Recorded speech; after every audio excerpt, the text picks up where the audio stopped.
aliens, and welcome back to Area 51 and a half, where we talk about all things science fiction, fantasy, horror, and pop culture. I am your host, John Allen, also known as Spooky Uncle John. With me, as always, is my co-host and producer, Snyderman, 501 Nick Snyder. And our techno-mage, Wren. Hello. Nick, remind our aliens how they can get a hold of us. They can find us on social media, Twitter, Instagram, and TikTok at the Area 51H.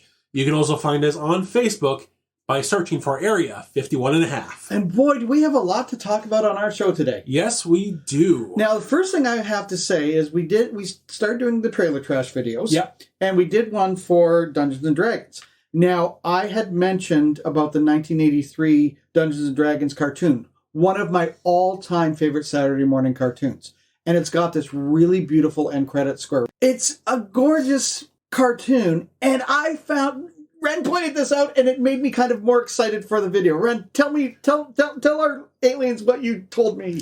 So they're going to have some characters in the new movie that are designed after the characters in the 80s TV show. Yeah. So they're going to have those characters hidden around in the background, apparently. And there's also going to be cameos from the Critical Role cast, which is going to be very interesting for all of us who know that. So now I've kind of changed my mind a little bit. I want to see it. So along those lines, Hasbro released their first look on their D&D action figures, and they actually have action figures done up from that cartoon, which look good. I like those. Yes. Those are cool. Shut up and take my money. Right? Pretty much. I am down for that. You sent me those pictures, and I was like, oh, right? Yes. Right? Oh, I did. I loved that cartoon. I thought it was great. And of course, they have the toys based on the movies as well, and that looks good as well. Yeah, you know what? It just didn't last long enough, and maybe it was too expensive to make. I don't know, but it's the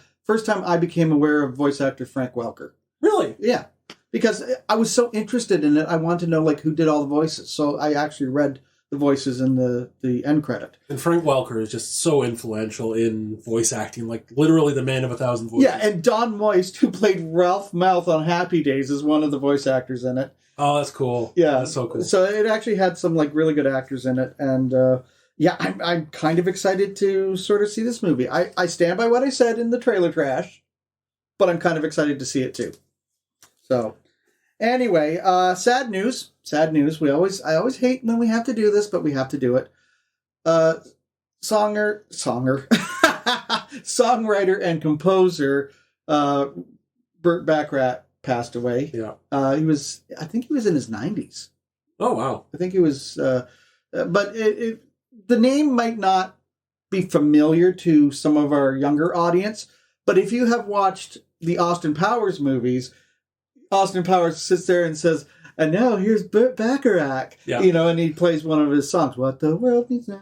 And Raindrops is one of his songs. Yeah. And they use that in Spider-Man 2. Yeah, but that's also from Butch Cassidy and the Sundance Kid with Robert Redford and Paul Newman. That's what it was written for. Oh, wow, I didn't know that. Yeah, so cool. I mean, his songs, you've heard one of his songs, even if you don't know who he is. And that's really important to what we do here is the whole pop culture thing, because when you have a songwriter, an artist like that, whose work is just used in such a wide array, whether it's used in Austin Powers, I've heard it in The Simpsons, Spider-Man as well. It has its influence. Yeah, and just in a ton of movies. And speaking of movies, Raquel Welch has also passed away. Now, Raquel Welch was one of the original poster girls. Yeah. Original beauty. And she didn't even know that it was going to become iconic, because she did this movie called 1 Million Years BC, and she's in a caveman bikini.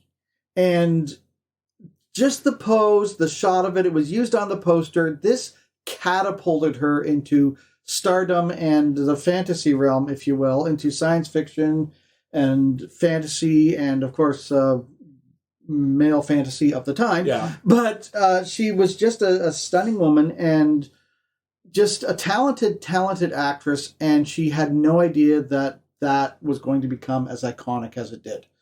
So it's very sad when these things happen, and we have to report them. And, of course, there is never any easy segue after that, but it is time for Nick's Roundup. All right, so it has been a busy couple weeks. So first and foremost, I want to talk about this. Just a quick note on this. There's going to be a new Riddick movie with Vin Diesel. I'm excited for that. I enjoyed Pitch Black. I enjoyed the other Riddick movies. I thought Pitch Black was better than Riddick, honestly. Yes, I do agree with that. Pitch Black is the best of the three, but honestly, I like Vin Diesel in that character. I'm excited for it. And Barney's back. The lovable big purple dinosaur is back in CGI form, John. Oh, charming, charming. Yes, Barney. Here's my Barney. I'm going to do my Barney imitation. I love you, you love me, you'll taste good in my tummy with some salt and pepper and a little cayenne. In we go to the roasting pan. Oh, Barney, he is back to annoy a whole new generation of kids. But you know what? I don't mind that in a way, because when I was a Sunday school teacher, I had this little girl, and I said, "Okay, kids, it's time to clean up now." And she does the Barney thing. She's like, clean up everywhere, clean up, everyone do their share." And I'm like, "Can I just take her home and give her, a mop and let her, Put her to work." All right, that kid would be in her 30s now. No. I Am Legend 2 is coming out. Will Smith is returning, and joining him will be Michael B. Jordan. Okay. Yeah. Apparently, it's going to be backing off of the alternative ending. I don't know how that's going to work out, but well, it's just where he slaps him. Oh, that joke does not slap. Anyway. We've got Return to Silent Hill coming up as well. Really? Yes. Okay. So I'm excited for that. I enjoyed both the other Silent Hill movies. I like the games. They want to adapt that again to a movie. I'll watch that. I will sit down and watch that with a smile on my face because it works. Are they filming it here again? Don't know. So for those who don't know, we live in the town where Silent Hill 2 was filmed. Partially filmed. A couple other films have been filmed here as well. They didn't really film it. They took shots of the downtown and... No, they repurposed part of the railway museum for shots of I think it was one of the alleyways that they used. But I mean it was just like a shot. I don't think there was any actors in it. I think I think it was just background stuff. But the former girls' school, Alma College, has been used in she was used in a Disney movie, Mr. Headmistress. Right. That was for the Disney TV show, which I was a background extra in. Yay. And also in the film The Orphan, it was used as the image for the orphanage burnt down, and oddly enough, so did Alma College. And they used our one of our hospitals here for the boys and scary stories to tell in the dark. Yep, it's an abandoned hospital. Government owns it. Actually, a few things have been filmed there, and the remake of Total Recall with Colin Farrell was shot in one of our factories. Yeah. So I mean, we get our fair share. Yeah, we get some Hollywood attention down here. It's kind of nice. So I'm going to talk a little bit about this. So the first episode of season 3, the final season of Star Trek Picard, played on Thursday night, and oh my god, it was awesome. It was season 1 and 2 was definitely the continuing story of Jean-Luc Picard. But season 3, the first episode, feels like it's the continuing story of the Next Generation. It felt like a sequel to the Next Generation. You've got Riker and Picard back together on a mission again, and it felt great, man. I'm excited to see that because I really felt like Nemesis was the last. Am I right? Nemesis was the last. Next Generation movie, and it kind of ended on a bit of a cliffhanger. Yeah, and I mean it's not really a cliffhanger, but it is a cliffhanger where. Spoiler alert if you haven't seen a movie over 10 years old, where Data basically dies, but his brother is alive, and there's that little nugget of Data's personality or whatever you want to call the artificial intelligence there in his brother. So you wondered where they were going to go in the next movie, and then the next movie never happened. Yeah, and that is basically it. There are a lot of snippets out that leads up to that type of stuff in Picard. Yeah. But this is something special. I feel like that first episode was truly something special. I had all of the fan jitters watching it, and I can't wait I'll probably do a little bit more on the show once the season finishes. Right. I cannot wait to watch this season. It is so wonderful. And as Star Trek typically does, it was very topical because they addressed dead naming. in the episode. But again, I'll talk about that more later on when the season finishes. Right. Well, Nick, yesterday you and I went to see Ant-Man and the Wasp: Quantumania. So, folks, before we discuss it, here is your spoiler alert. Spoiler alert. Spoiler alert. Spoiler alert. Well, Nick, Marvel movie premiere. Another movie in the MCU. Ant-Man and the Wasp: Quantumania. Okay, so I'm going to do this a little bit backwards. Before we get into get into talking about it, I'm just going to give my rating for it right now. 6.5 stars. And the reason for that is it wasn't particularly anything new, and it wasn't bad. It was just very run-of-the-mill. It had a lot of cool shots in it. Yeah. I will say that right now. But it didn't do anything new. Yeah. Or, in my opinion, even pointful. Well, I mean, the point of the movie, the entire point of the film, was to get over the fact that Kang is a huge threat. So they don't introduce Kang. This is the second time. When you say get over, you mean like in wrestling terms when they over somebody, like they're introducing this character and setting him up to be the big baddie like Thanos was. Yeah, and they do, especially in the first end credit scene, they really do push that to a point where it actually comes off as slightly ridiculous. Yeah. So I'm going to give my rating, which is not as high as yours. Yeah. I'm giving it a 5 out of 10 because, as you said, very middle of the road. It was watchable, but it wasn't particularly exciting in my opinion. It was just a Marvel movie, and to start off Phase 5, this is the wrong foot. Listen, as far as I'm concerned, they can stop making these things any day now because it ended with Endgame, as far as I'm concerned. That was it. Everything that we've seen after that has just been the Disney cash cow trying to suck more money out of us. Now, that being said, Jonathan Majors as Kang was fantastic. He's good. Yeah, he's a good actor. I'm looking forward to seeing him. I think this is just a taste of what we're going to get. He brought a lot of gravitas to it, which is kind of amazing considering that Michelle Pfeiffer and Michael Douglas are in the cast. Now, Jonathan Majors, I initially saw in Lovecraft Country. Mm-hmm. And I was like, oh my God. Like, I was blown away by him. Yeah, I get to see that. I want to see that. He was really good in that. He's also in Creed 3, which has prompted me I want to go through the Rocky movies and the Creed movies so I can sit down and watch Creed 3, possibly see it in theater. Because I haven't seen the Rocky movies since I was a kid, and I haven't watched Creed at all. Yeah. And I really want to see, because it looks like the Creed 3, because of Jonathan Majors, looks like it's going to be a banger of a movie. Yeah. And I'm into that.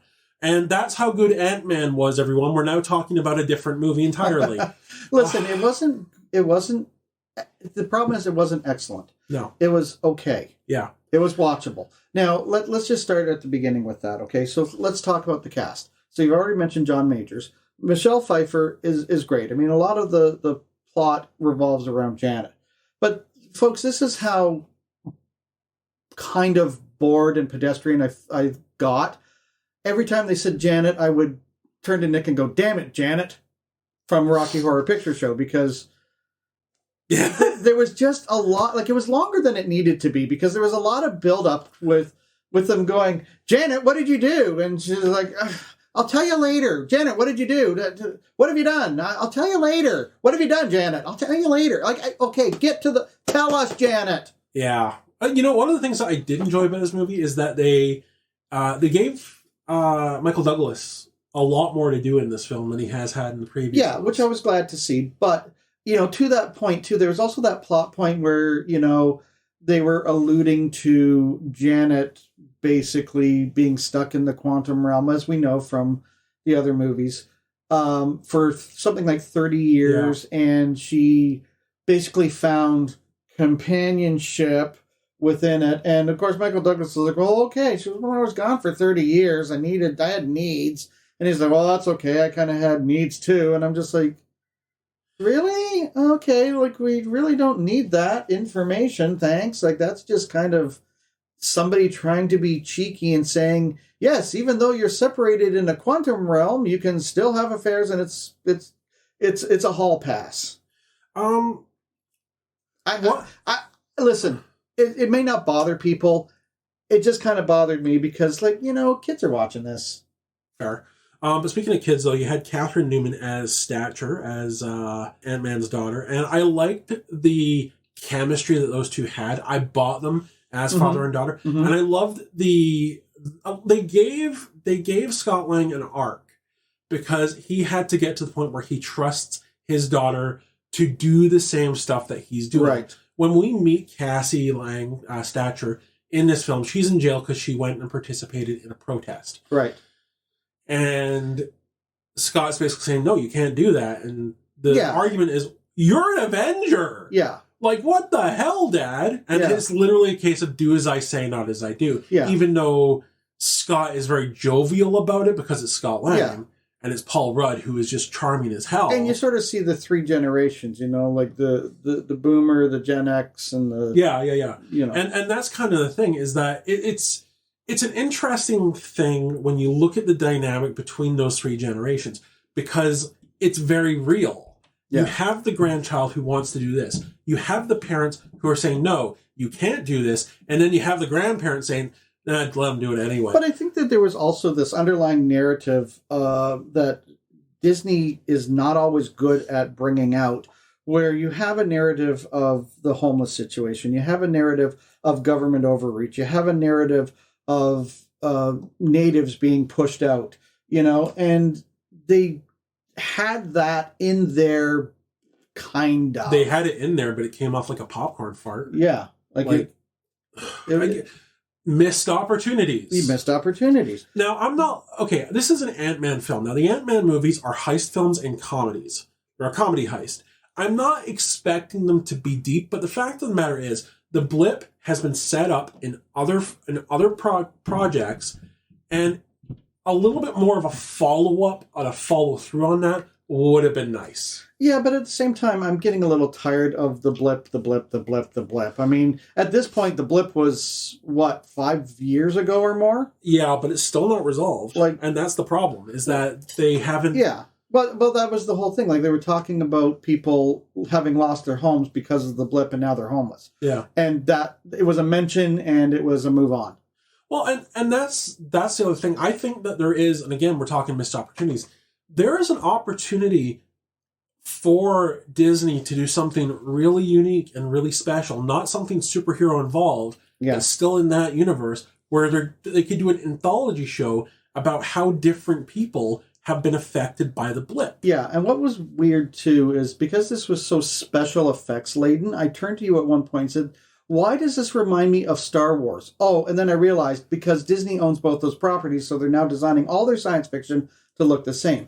My friend Mark said, well, but, I love those Easter eggs. It's like, but that's not an Easter egg. It's a completely separate universe and should remain a completely separate universe. Now, to be fair, I do like the fact that it did have that kind of feel to it because it did make it stand out from the rest of the Marvel films. However, and here's my caveat to that, if you're going to give this film a different feel that makes it stand out a little, give it a different feel. Don't make it a Star Wars feel. Yeah, and that kind of took me out of the experience because we're supposed to be in this micro quantum realm, at this point it's really getting very confusing. Yeah. With the multiverse and the quantum realm and I'm not sure where I'm supposed to be and who, and we can bring this person back if we want to, and it's going to explore it more and in Guardians of the Galaxy, and I don't care. Okay.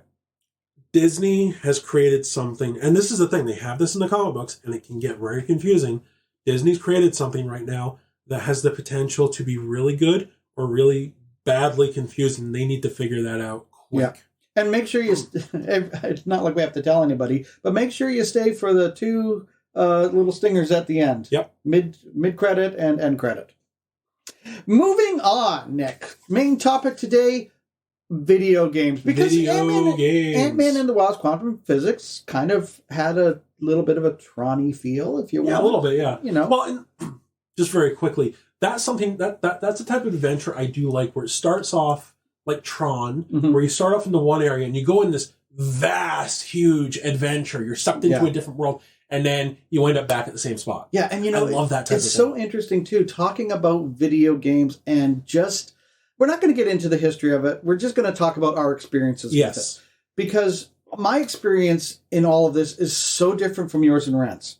Yes. Because I grew up in a time when there weren't video games. Yeah, you kind of came into video games as where Ren and I we grew up with video games. They were already hugely established. I mean, before there were even video games, there was like the pinball machines. Yeah. Yep. And I have very clear memories of pinball machines. Like Saturday was cool because we got to go bowling. 5-pin bowling. That's what my dad had. My brother and I enrolled in, and there were pinball games in the old downtown bowling alley, which isn't there anymore, unfortunately. But just the sound of a pinball game, the click of the flippers, the ringing of the bells, the turning of the score, and it wasn't even digitalized at that point. Like it literally had to rotate the numbers on like some sort of dial, like very intricate machines. And you could tilt them so easily. And if you tilt it, what a tilt means is that the machine shuts down because you are cheating somehow by hitting the machine too hard or trying to manipulate the ball. And the machine knows it. The machine says, screw you, I'm shutting down. Machine shuts down and the ball just goes and you can't click the flippers. You can't do anything. And then when the ball bearing hits back again, machine fires up again and says, okay, let's go. So the great thing is, as video games and arcades evolved, so did pinball games. And we started seeing tie-ins with actual things like the Munsters or Elvira or Star Wars or anything like that. And they became more digitized so that you could actually see the score. And they became a little more interesting and fun to play. It wasn't just like there were multi-balls now all of a sudden. And there were trap doors and all kinds of things that you could play, and actually took a lot more skill in a way to try and get those high scores. Now, when I was a teenager, we didn't really have arcades anymore, at least none local to this area. But I was out with my mom one day, and I can't remember where we were, but I happened upon an old school pinball machine, and man, I was so excited when I found this. I had to play it, and I didn't actually the only experience I had with pinball machines prior were on video games. Yeah. And it was really, really fun to have that tactile experience with a pinball machine. Yeah, I remember taking a kid to task because he was talking about gaming skills. I was like, well, my generation has gaming skills. And I said, son, you don't want to talk to me about gaming skills because you have no idea what it was like to take 1 quarter, put it in a video game in a smoke-filled room, and get a high score and play and beat a game. When you can do that, we can talk about video skills. We can talk about gaming skills. It reminds me of that scene from Back to the Future 2 with Elijah Wood, of all people. When he was a very young kid. He's a kid in an arcade, and Marty comes up and he starts playing the game with the peripheral gun. Right. And he gets a high score on it. And then Elijah Wood's like, it's like a baby's game. And I'm like, yeah. But Ren made a really good point about the video games, too, and about... well, go ahead and say what it was, Ren, about playing video games versus playing them in an arcade. Oh, yeah. If you go to an arcade, there's only certain hours that you have to play those games. Right. When, if you're at home, you can play them for 24 hours and, no one's really going to stop you except for your internet connection. Yeah, exactly. And that's kind of the thing is, as when I was a kid, I think I was 7 or 8, I got my first console, which was a Super Nintendo. Yeah. And since then, I have always had at least one console from each generation. So I had the Super Nintendo, I had the N64, I had the PlayStation 2 and the GameCube. I had PS3, PS4, PS5, and Switch. Like, you had it all, because, like, if I wanted to play, say, Donkey Kong, I had to save up quarters. I had to, like, pick out quarters, save them up, wait for a Saturday, and go somewhere where they had the video game, whether it be an arcade, whether it be a corner store, whether it be a bowling alley, whatever, right? And now, if I want to play Donkey Kong, I just need to buy it and download it. Yeah. That simple. See, when I was a kid, so I grew up in the States, we had arcades a bunch of different places. Like, obviously, we had, like, Chuck E. Cheese and stuff like that. Right. But I'd never actually been to Chuck E. Cheese. But we had at the bowling alley, there was a big arcade. We had the roller rinks that had a whole arcade section. So we would do, like, roller rink birthday parties. Yeah, And then yeah. afterwards, you'd go to the arcade area. Yeah. So we had that arcade kind of set up. And some of it did have the smoke, like, Yeah. in it. But Yeah, because it was sort of coming to the end for them. Yeah, in the 90s, it was still allowed to smoke inside and everything. So I've been to arcades, like, not very often, just because we never did it very much. But yeah, it's something about the feeling of just going into, like, a building with a bunch of other people and all you're there is just to play games. Yeah. Yeah. It's a great experience. There's actually cafes now that you can do gaming cafes. You can bring your laptops and stuff. Not exactly the same idea, but you can still, it's a social area that you can go and everybody's playing whatever game they happen to be playing. Yeah, and I think that there's places popping up now that are sort of taking that arcade experience to the next level. They're putting it in for the nostalgia, but you can get food, you can, there's other things, and they just have a ton of things, and you pay like a fee, and then you can go ahead and play. We have two areas in, like, near us that do that kind of arcade kind of setup. Nick, were arcades? I know they have arcades in the UK and Scotland. Yeah. Shells. Were they different than ours? So most of the arcades were in seaside towns. That's what I remember. And the arcade would typically be in the corner of a building, like the outside corner, right? And it would be it'd be the wall, like it would be these big open areas inside the building. There'd be like no doors. And you go in, and it's like any other arcade, but they were bright. They were all very neon and very very colorful. So would the weather get in? Because you said there were no doors, like it was completely open. Yeah, so like to me that would almost damage the games, I would think. You're asking me a question I don't remember the answer to. But yeah, that's just kind of how I remember it. If you ever want to see an example of it, in the movie Saint Maud, when Maud's walking through the town, you actually see one of these arcades as she's walking through. Right. So that kind of gives you an idea of what they look at. So really, it's just the design's a little different, but nothing unusual, because we've had arcades at seaside resorts here too. Yeah. So. Yeah. Yeah, that's kind of neat, though. It's kind of neat to think of it as being part of, like, the beach experience and the experience of having a holiday, as they call it in the UK. So one of my favorite games that I really, really saved my quarters for, that I loved playing, was Starhawk. Now, Starhawk is a grid game. I mean, this is in the infancy of video games. Okay, so it came out kind of after Star Wars, and there were two models, I think. I think there were two models. One was a stand-up model where your typical button and joystick and everything. But the other one was more immersive, where you actually got to sit in like a cockpit thing, and you're flying in space, supposedly, along a track, pretty much like the Death Star, Luke going to blow up the Death Star. And of course, these ships come at you, and you have to destroy them, and they burst into sticks and fly away. It sounds so simplistic, but it was so much fun to play. Now, speaking of Star Wars, they did have a similar Star Wars game, and one of the really cool things is they added it as a unlockable extra in Star Wars Rogue Squadron 2 for the GameCube. Oh, neat. Yeah, it was really kind of cool. So I got some time to be able to play that long after it had left arcades and just the general public viewing. But that was the interesting thing about those standalone video games. They were designed so that you couldn't win them.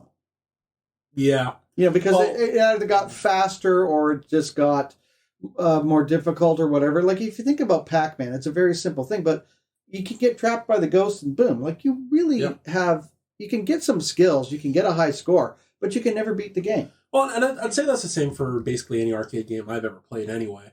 You have the ability to continue playing to get a high score, but there's no real, as far as I know, end to a lot of these games. Yeah, whereas video games generally have a story to them now. Yes. And you can complete that story, and then it opens up free play. I'm thinking particularly of the Godfather game that I loved and I beat and I watched and yay! Now you can do free play. Great. There's really nothing to do. Well, and that's kind of the progression as well. Like, I'm not going to sit here and say that Grand Theft Auto was the first sandbox game, because I know it's not, but sandbox games kind of came into prominence after Grand Theft Auto, and those progressed into having side missions. And the more side missions there were, it really made the after game a lot more robust. Yeah. And those are the types of games I like, are sandbox games where you can go and you can explore, and there's all sorts of different things to do, whether they're in, like Grand Theft Auto 5. Yeah, it's a huge world. Yeah, there's a ton of side missions to do, but there's also a ton of things that you can do in the game, even online. You can go and play darts with your friend in Grand Theft Auto Online. Right. You can play pool and all that stuff. It's really cool. Tennis. You can play tennis and golf. A lot of in-game stuff that you can do that's a ton of fun. Yeah, and sometimes they have these really neat kind of Easter eggs or these funny sort of things in some of those games from probably around, I want to say 2010 or whatever. I was playing the Scarface game, and I thought, oh, I know, I'm going to evade it by swimming. And you start swimming out, and then all of a sudden it's like, wait, why can't I play? And you see Tony's sitting there, and he's looking around, and then this shark jumps up and eats him. And I'm just like, wait, what? That is a creative way to kind of get around. Like, all these open world games have an invisible wall, and that was a really creative way to just kind of do away with the invisible wall. I really loved that. Well, I didn't, because I didn't know, and I was trying to escape the game, and all of a sudden I was horrified. There is no escape, John. It's like suddenly Bruce the Shark is here. Like, talk about your crossovers, holy. But yeah, like, growing up, for me, it was side scrollers like Mario. I loved Super Mario World. I think Super Mario World was actually the first game I had ever actually beat. Yeah. Now, getting back to the arcade games, though, just briefly, we can't have this discussion, I don't think, without talking about Dragon's Lair. Yeah. I mean, this was a technological advancement in video games really well ahead of its time. Because, first of all, Don Bluth did the animation. Don Bluth is behind All Dogs Go to Heaven, The Secret of Nim, Anastasia, So you have this, for the first time ever, you're playing an animated cartoon video game. It was hard to play, let me tell you. But what disappoints me about it is the fact that they didn't make a Dragon's Lair movie. Yeah. I wish the heck they had done that. I mean, that just would have been fantastic. I agree with that. I'm going to be very honest with you. I know Dragon's Lair exists. I've seen Dragon's Lair, but I've never actually played it. And that's probably well, I don't know if there was ever any home console version of it. There must have been. It's hard to say, but I don't know that it would have. I don't know that you could have. No, it was available on Nintendo. But I never played it. I didn't know anyone that had it. But would it have had the same quality? Yeah, would have for Nintendo, yeah. The original Nintendo, yeah, they would have. But like that's the thing though, is I just never had a chance to play it. I'd love to play it. One of the things about Dragon's Lair though is it was expensive. It was expensive for the arcade to purchase, and it was kind of expensive to play. Because it's one of the first times where it was more than just a quarter. And I think that the reason Dragon's Lair kind of failed was the maintenance of it was difficult, and the expense of it was difficult, and the arcades weren't really seeing their money back. Yeah. So Dragon's Lair is just one of those wonderful bits of cultural iconography that has sadly gone by the wayside a little bit, but I really wanted to see a Dragon's Lair movie. I think there might have been a cartoon series though. I'm not sure. We'll have to look that up. Can we look that up, Ren, and see if there was a cartoon series of Dragon's Lair? Yep. Give me a moment. So yes, there was a Dragon's Lair animated show. It had 13 half-hour episodes from September 1984 to April 1985. So it didn't last long, unfortunately. I don't remember watching it, but I do remember that they did that. So that's kind of cool. But I would love to try and find that. I don't know if it's available anywhere to own, like on Blu-ray or DVD or anything like that. But you know what? We'll look that up afterwards and see. Yeah. So as I mentioned, it was available on the NES. The NES just kind of changed everything. For those who don't know, NES stands for Nintendo Entertainment System. Now, that's where you had your first series of at-home Mario games, Super Mario Land and all that stuff. Super Mario Brothers, and they, of course, ported over Donkey Kong, and they had Legend of Zelda. A lot of iconic games were available for that original system. I never had the NES, but I knew people that did. Right. Then the SNES came, the Super Nintendo Entertainment System, and my parents got me that. That was my first system, and I played Super Mario World. I ran that game into the ground. Yoshi is a casualty of war. I don't care. And of course, there was Star Fox as well. Yeah. The original Star Fox game for SNES changed a lot, just a lot of things, because it was the first one. It wasn't a 16-bit game like the rest of them. It was a higher resolution game, and it was really neat to play. And of course, then they did Star Fox 64, and that kind of perpetuated my love for flying games. Right.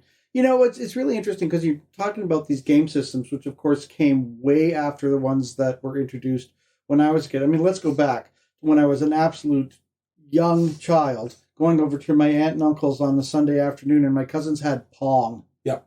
You know, and of course we had to play Pong, and we'd play Pong for a good amount of time. But then we go into Atari, and the only way I can describe the graphics on an Atari system is kind of close in look to Minecraft. Yeah. I mean, because it's very blocky. Now, Minecraft is actually even better than this, but it was like just little blocks of people that you would move with your joystick, and you had one button, and that was kind of it. And whether you were playing Pitfall or whether you were playing E.T. or Indiana Jones or E.T. anything that came out, there was the Kangaroo. Didn't matter what you were playing. It was all this kind of like block system thing, and yeah. But I had fun with it. My uncle had an Atari, and I did get to play that quite a bit actually before I ever got my hands on a Nintendo. But yeah, like that at the time, that was cutting edge technology, and it's really kind of neat because like, did you ever think when you were a kid playing with this stuff? Did you ever think it would go from that to what it is now? No, not at all. I mean, the next sort of level after Atari was ColecoVision. Yeah. You know, at least that's what I'm remembering. But I mean, listen, I am so mad. I will never, ever forgive my brother for this. My parents saved up money to get us an Atari system for Christmas. And I loved it, and I played with it, and I played with it a long time until my brother, in his squirrel brain, decided he wanted to take it apart.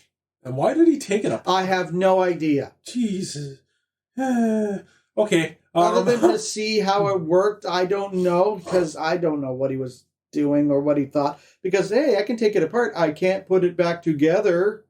And at never point did I ever look at my Super Nintendo and go, hey, I want to take that apart. Oh, my dad was so mad. My dad was so mad. And, of course, I was sad, and I was angry. Yeah. But just going back to consoles, so you had I had the Super Nintendo, and I loved my Super Nintendo. I got frustrated with it, with different games. But then the N64 came out, and that really changed a whole lot. You had that behind-the-shoulder view of Mario and Mario 64. Yeah. And that changed my entire vision on how video games can be and are. And modernly, you know, when Sony came out with PlayStation and then there was the Xbox, I mean, that to me is what has sort of elevated and brought in the whole gamer thing. Yeah.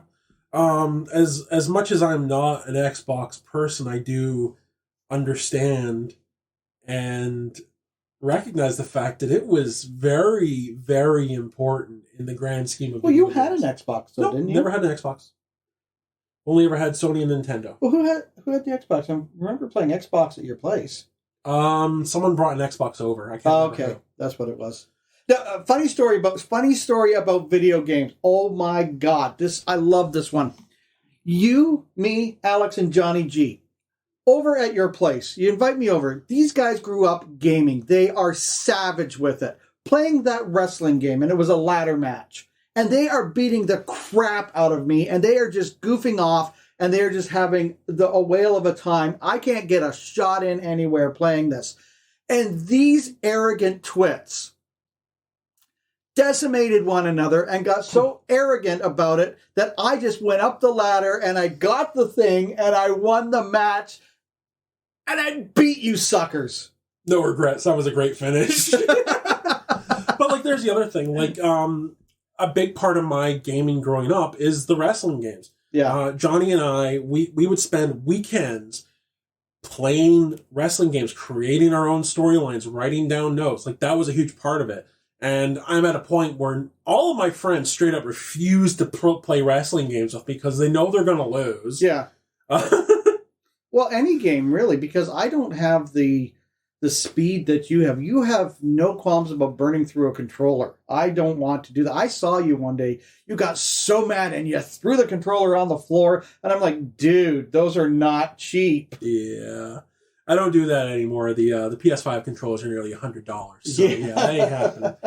But in saying that, the Super NES controllers, man, they could take a beating. Well, especially from you. Yeah. But I mean, it's fun to play. I'm not going to sit here and say, whether or not they're playing video games is a waste of time, as some people might think, or whether or not they have a benefit. All I can say is, like, it's a lot of fun to play them, and it's a lot of fun to play them with your friends. And it is a mindless distraction. It can distract you from all kinds of things. Like, it can actually help you get through a bad breakup. Yeah. I mean, that's what I did. I mean, I was so angry at that one breakup that I had that I just kind of went into myself and I thought, I just want to lash out at something, and the wrestling game made it perfect. Yeah. Because I could just sit there and pound on on something that's not going to pound me back and just doesn't care. And like, the nice thing is you can change the difficulty on that. Yeah. So if you really just want to pound the crap out of it, easy it is. Well, that's what I always have it on. I always have it on easy because I'm here to not be frustrated. Well, yeah, and that's the thing with me is I always put it on easy as well now because I just want to experience the story because I'm a full-grown adult with adult things and don't have the time. That's the first time I've ever heard you refer to yourself as an adult. Thank you.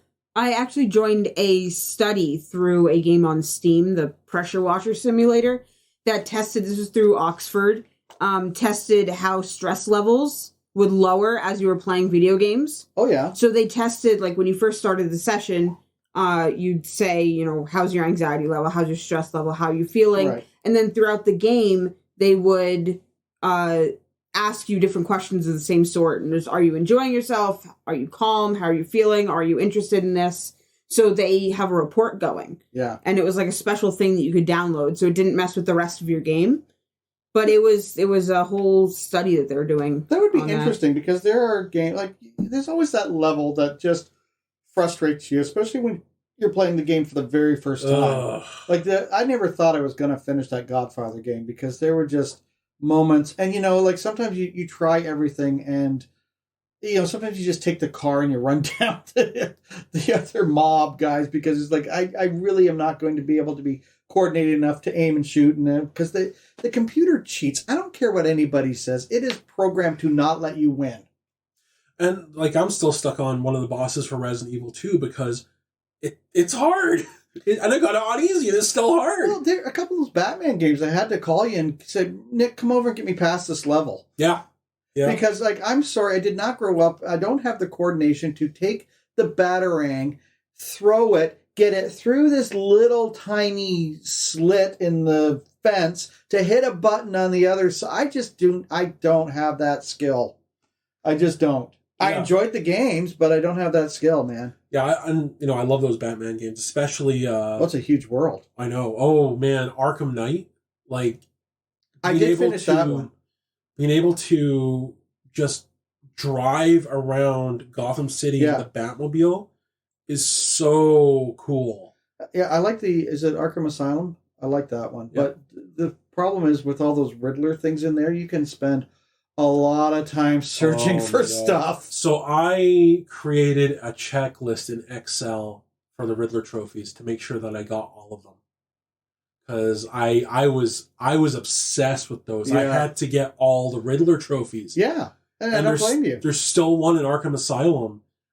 I see it on the map. I can't, and I've looked online to figure out how to get this thing, and I can never find it. Where is it? It's outside near where the Arkham Asylum Batcave is. Oh, okay. Yeah. I think I have that one. I've never been able to figure it out. And there's always neat things that they put, like side missions that they put into the game. Like in Grand Theft Auto 4, they had a side mission where you had to kill 100 pigeons. And it was really funny because the title they gave that trophy was Rats with Wings. Why? Because it's Grand Theft. Really? Yeah, but why would you have to kill pigeons? Because that's what they did. Listen, for me with the Grand Theft Auto, what I really love doing is just driving around shooting people and ramping the cars up. Oh, and pigeons is where you cross the line. Well, they're not real people, but I don't know, pigeons. I know they're not real pigeons, but I mean, still, it's the cruelty to animal thing. I don't know. So I can't talk about video games without bringing up Pokemon. Of course not. Pokemon is a video, like there's certain video game series like the wrestling games and Pokemon that has just been an ongoing part of my life for 20 plus years. Pokemon I first picked up when I was 12, and it was Pokemon Red, and the cartoon was already on the air at the time, and I just like blown off, whatever, this is stupid. And then my friend got Pokemon Blue. Yeah. And I tried it. I'm like, this is cool. Because the thing with the Pokemon games is that there's so much lore built into it. With the Pokedex, you read about all the different profiles of the Pokemon, and of course there's all the different Pokemon. It snatches you right there and then. It just grabs your attention, and you're good to go. I'm not a big fan of role-playing games, but Pokemon is the first role-playing game I've ever picked up and went, you know what? I love this. But now you get video games on your phone, like Bubble Witch or Pokemon Go or whatever, right? You get these little video games that you can just play and take wherever you want to go. Free downloads and all kinds of stuff. But it's really interesting too, just how some of these characters became so iconic and just got right in there, like Pac-Man. Pac-Man had a Saturday morning cartoon. Yep. Cubert, Saturday morning cartoon. Sonic the Hedgehog, 2 movies now, right? 2 movies and multiple Saturday morning cartoons. Yeah, like it's amazing how we gravitate to these things and how some of them really rise up and some of them just kind of peter away. Oh man. Okay, so one of the cool things, they released a new trailer for the Super Mario movie. Yeah. And do you remember back in the 80s they had a Super Mario TV show with Captain Lou Albano as Super Mario? They're using the theme from that TV show in the movie. I actually don't remember that. You never saw? Oh gosh. Oh yeah. Captain Albano is Captain Lou Albano was. Oh my gosh. Yeah. I mean, I remember Hulk Hogan's Rock and Wrestling. But, yeah. And that was Brad Garrett. I remember Lou Albano being in Cyndi Lauper videos. Yeah. No, so what it was a Saturday morning cartoon, but they had these live action scenes with Lou Albano dressed up as Mario. Gosh. It was, man, I need to show you that. That is wild. But yeah, they're using the theme from that song or from that show in the new movie, which is so cool. Okay. Quick question. Favorite video game of all time? Wren? Of all time? Of all time. Mass Effect. Tell me about that one. Mass Effect is an RPG in space. Okay. Space. It's amazing. There's 4 games, 3 of the main series, and then one that came out afterwards. it takes place on a spaceship and you're trying to like save humanity from these creatures and stuff. But the characters are so well fleshed out and it's so well designed, and the lines, they have iconic lines. Just, it's Shepard's favorite place in the Citadel. It's Garrus is constantly recalibrating everything no matter what happens.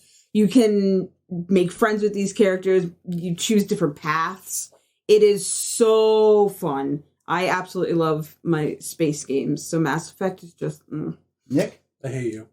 To choose a favorite game, God, probably I would have to say, and this is a tie. It's gonna be either Star Fox 64 or, along the same lines, Rogue Squadron for the GameCube. Those two games are, bar none, my favorite. I love flight games. I love space flight games. Right. And being able to just drop into the Star Wars universe and fly an X-Wing or do a barrel roll in Star Fox is just pure bliss for me. And they are just, yeah, you're shooting at other ships, but honestly, they're just so relaxing to me. I love them. For me, I really miss my Atari console. Thanks, Bill. Because there was, I can't remember the name of it, honestly, but there was this one video game that you put in, and I guess we just grew up in a sort of extended space age, right? A space fantasy age, where the one cartridge was a space game where you were actually on a mission, and you actually had to fly to the place, supposedly, and do battle with the alien or villain or whatever with their ship, and you had to go to all the different ones, and there was multiple ones that came until you got them all and completed the game. But you actually had to plot a course to get there. You know, so like sometimes you might go to one that's closer to your base, or I think I played that. Yeah, but I can't remember what it's called, and that's driving me nuts. I know you can do that in Mass Effect. Yeah, you can. Let's look it up and see what it was called. Oh, God. And let's talk, well, Ren's looking at it. Let's talk about that for a second. So Mass Effect is a game I really enjoy too. And yeah, you do get, it's really cool because you get to plot your course. Right. And you can survey certain planets as well. Yeah. It's so cool. Yeah, and I love the fact that I can't remember these things because I sit there and think to myself, am I getting dementia? And then if I remember something like Starhawk, I'm like, woohoo! I'm not getting dementia. But yeah, it's interesting to see how video games build on each other. There's something like a rudimentary game where you're flying to different planets, and then it becomes that's the entire thing of the game. But then it becomes an aspect, just a smaller aspect of another larger game. Yeah, and what's interesting too, though, is like you see something like Minecraft, which is very primitive looking, but it's become this massive thing because of the world building that you can exactly. do. And that's why Minecraft is so primitive looking, so they can have this massive, huge, extensive, incredibly massive open world.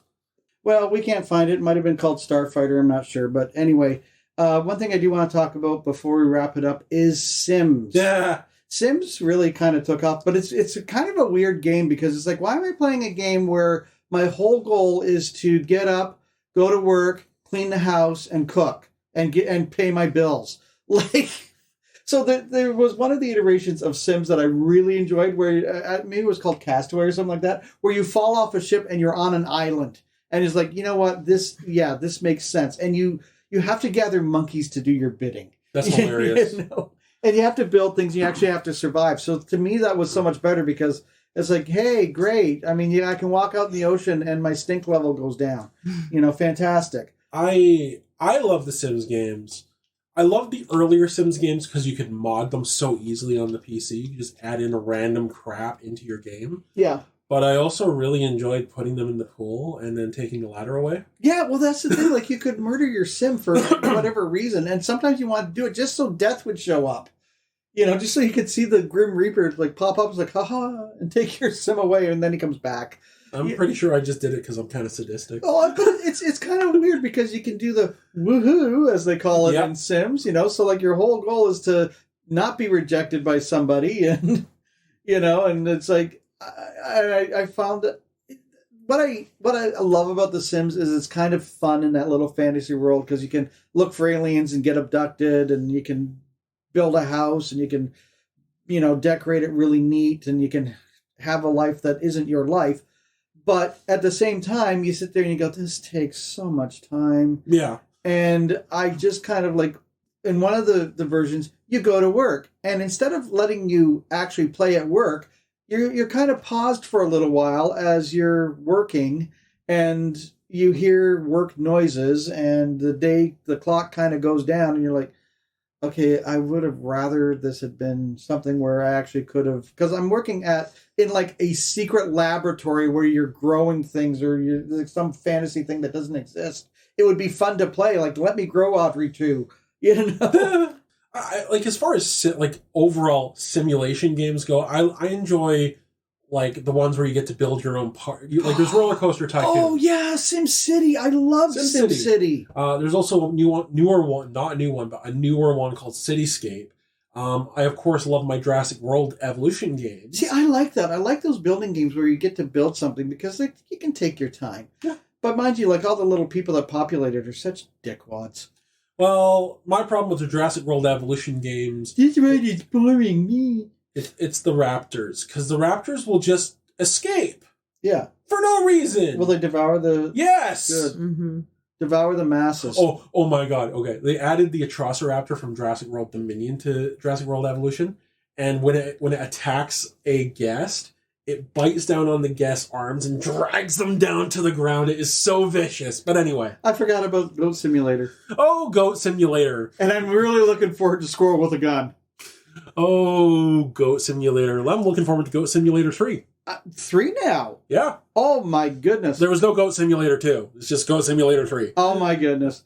We gotta play that again. That's such a fun thing to play. That's what I like, something that's just fun. I can do it at my own pace. I don't have to like fight some, bad looking thing. There are games pops out of the bowels of hell. There are games that I like to sit down and I like pick up and play games. Yeah. But I also like games with a story. And like if you look at stuff like Heavy Rain, if you look at stuff like The Last of Us, even one of my favorite games is the Ghostbusters video game. The stories are completely solid and totally wonderful and totally worth going through it just for the story. Yeah, they can be. And it's like having your own little miniature movie. Yeah. And sometimes they become movies, like Rampage. Yeah. I love the game. My favorite thing is like on the PS2, because I've got the Rampage game. I just love listening to the guy on the skateboard. I'm cool, bro. Like, it's just, oh my gosh. Oh, man. And every time I played it, I would play the little cinema thing at the start with the computer animation because it was so much fun to watch. And like, there's the thing is, like, video games have a reputation for being bad adaptations to movies. And there is definitely an argument for that. Super Mario Brothers and Mortal Kombat Annihilation definitely come to mind. Yeah. But some of them, like the Sonic movies, were solid. I really enjoyed the first Mortal Kombat movie. The remake was really good. And Rampage was fantastic. Yeah. And Aliens, we would love to hear what your favorite video game is. So, Nick, tell them how they can contact us. You can find us on social media. You can find us on Twitter, Instagram, and TikTok at the Area 51H, as well as looking for us on Facebook by searching for Area 51.5. And don't forget to check out our YouTube channel, youtube.com/the Area 51H. Thank you for joining us on our landing pad, aliens. For Wren and Nick and Spooky Uncle John, we are signing off from Area 51.5. I like that. That was so much fun.